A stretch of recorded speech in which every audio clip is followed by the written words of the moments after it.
To breaking news now, and there are reports that Canadian Prime Minister Justin Trudeau is set to resign as early as tomorrow. According to reports in the Globe and Mail, Trudeau will stand down as Liberal Party leader following an internal revolt. The embattled PM is set to announce the decision before a national caucus meeting. Trudeau has served as Canada's 23rd Prime Minister since 2015.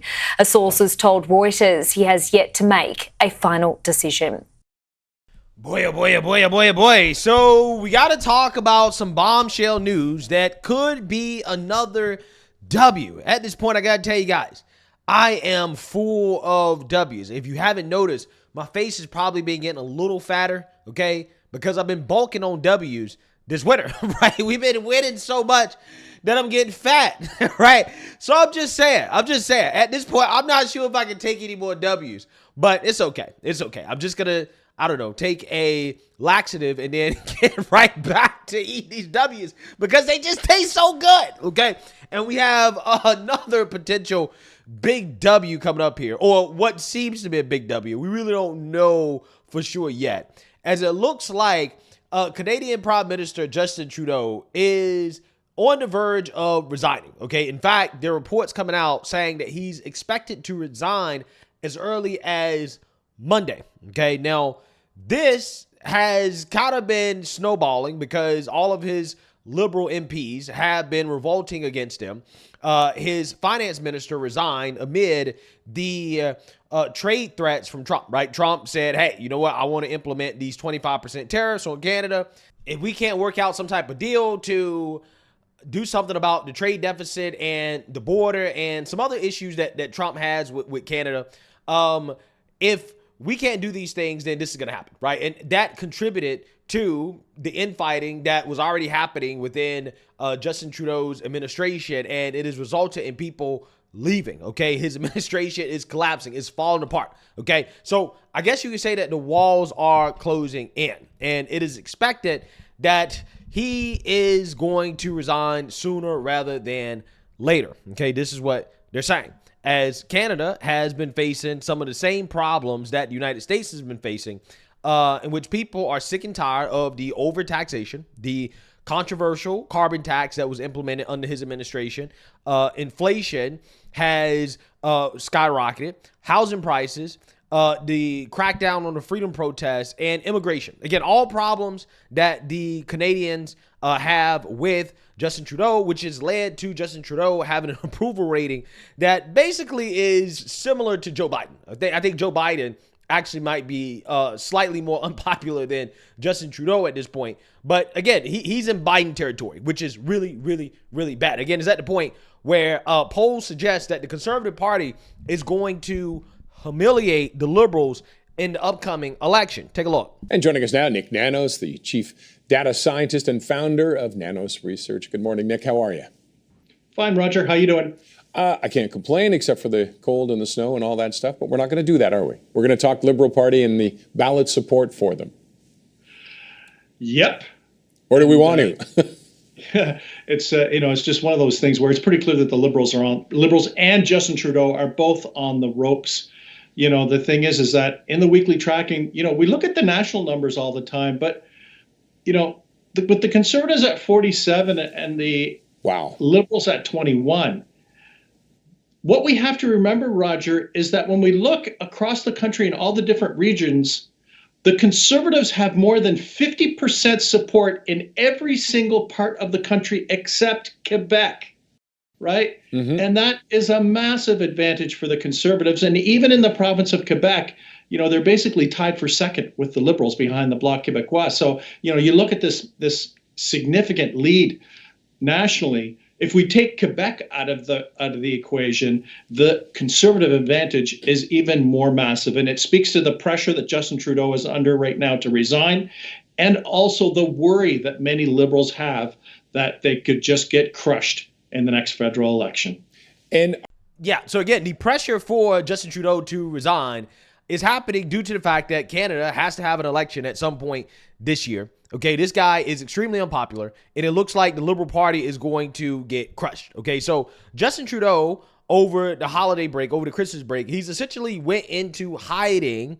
Okay, and again, now the story is coming out about him being expected to resign as early as Monday. For some of you guys watching this video today, okay? Even though I'm making this video on Sunday night. Yeah. So, yeah, it is unclear who will be the Liberal Party leader or whether or not Justin Trudeau will be an interim leader or something like that, maybe try to transition and have somebody else take over at some point in the future. A lot of these things are unclear. And again, Justin Trudeau is silent amidst all of this.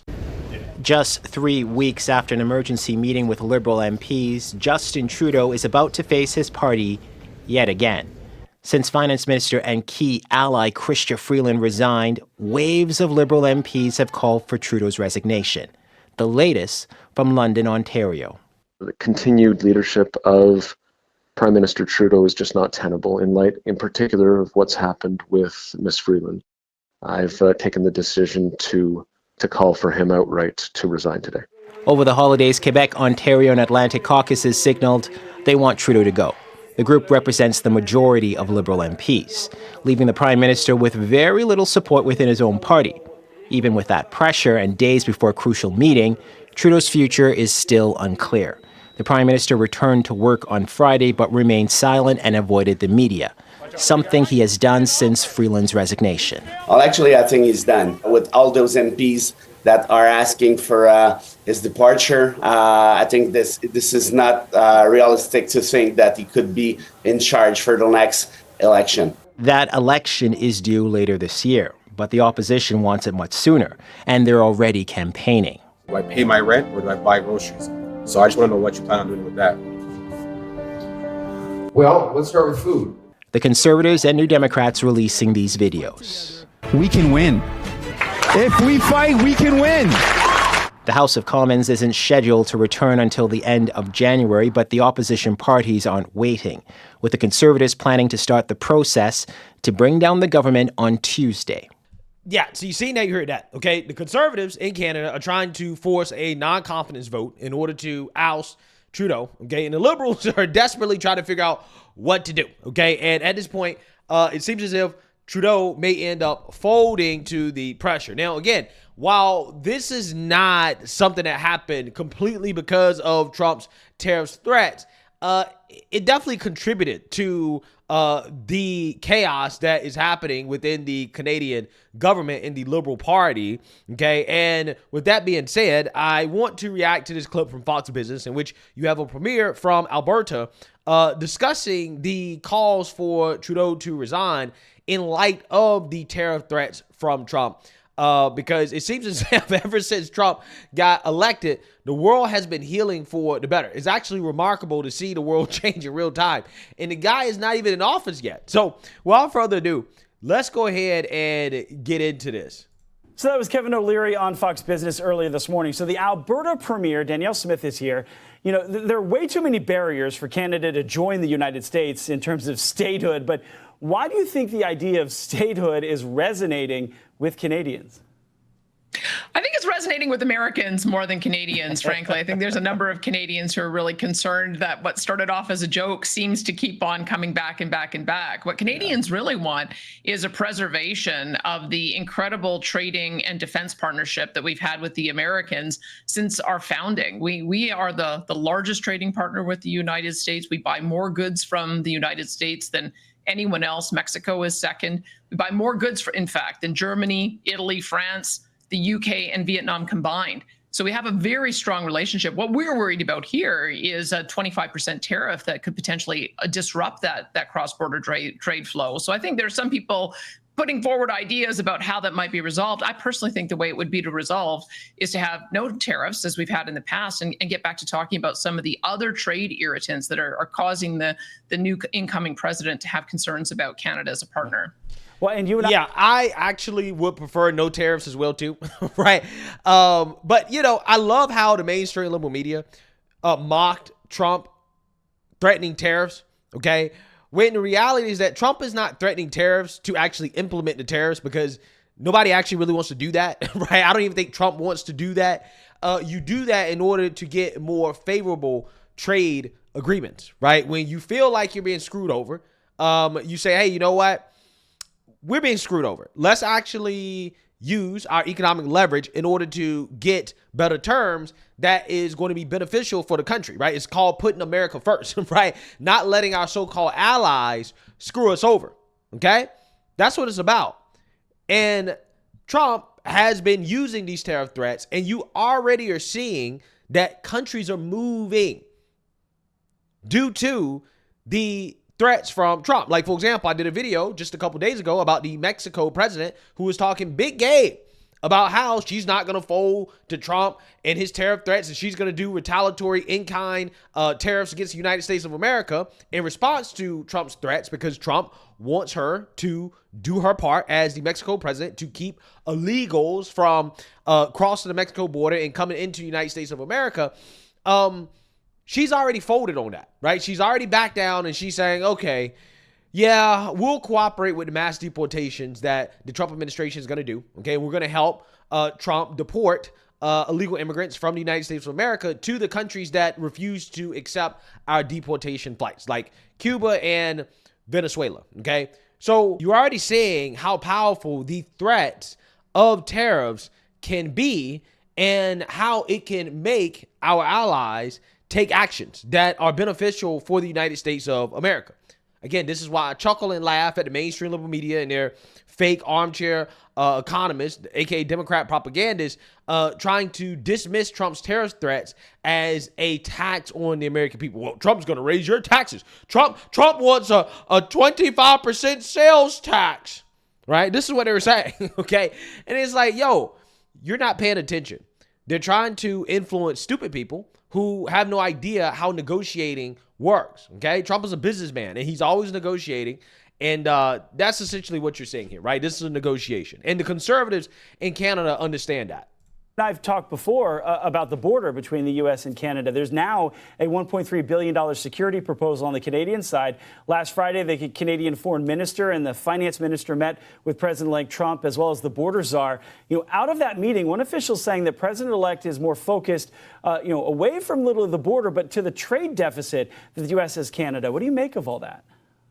Well, if you look back a few years in sort of around 2015, Canada actually had the trade deficit with the U.S. I think that's a demonstration of how balanced our trade is sometimes we have a deficit and sometimes you do. And often it's really related to commodity prices. As we know, in the last 10 years, commodity prices have gone up, and that pretty well explains most of that difference. But that's also beneficial to Americans. I mean, America is looking for where they're going to get critical minerals. How are they going to make sure that they have enough oil and gas to keep gas prices low? Where are they going to be able to get food product to process and then ship around the world, including back to us?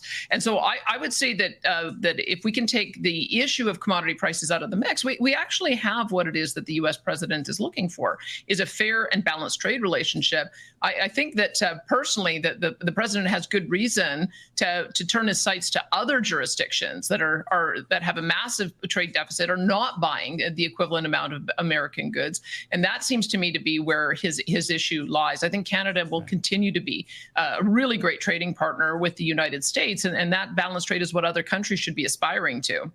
Yeah, and to your point, Canada's ambassador to Washington says that the trade deficit last year was $75 billion, but a third of that was energy exports, where the U.S., and that's where the deficit looks bad, is when oil prices remain high.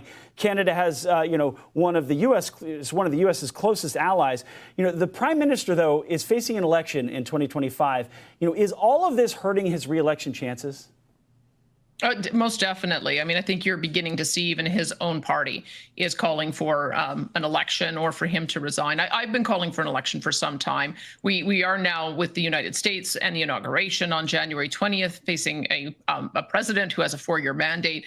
We certainly need to have a leader here who has an equal mandate, a 4-year mandate, so that these negotiations can continue and there's the credibility at the table. So I think there does need to be an election sooner rather than later.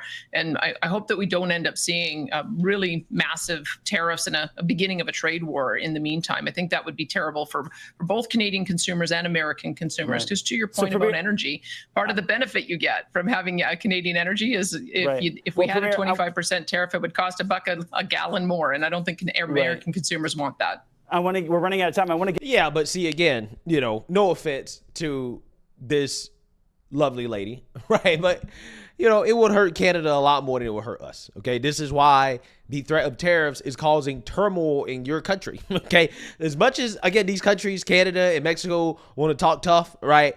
They know that it would be much more devastating for them than it would be for us, okay? So, with that being said, you kind of get the gist of what's going on here, okay? While Trump is not the sole reason why Justin Trudeau is about to be ousted, the whole tariff thing was kind of a final death blow, okay? It was the final nail in the coffin, and it seems as if this guy's about to resign, and that's just what it is, right? And he got to resign sooner rather than later because the conservatives are hell-bent on ousting this guy.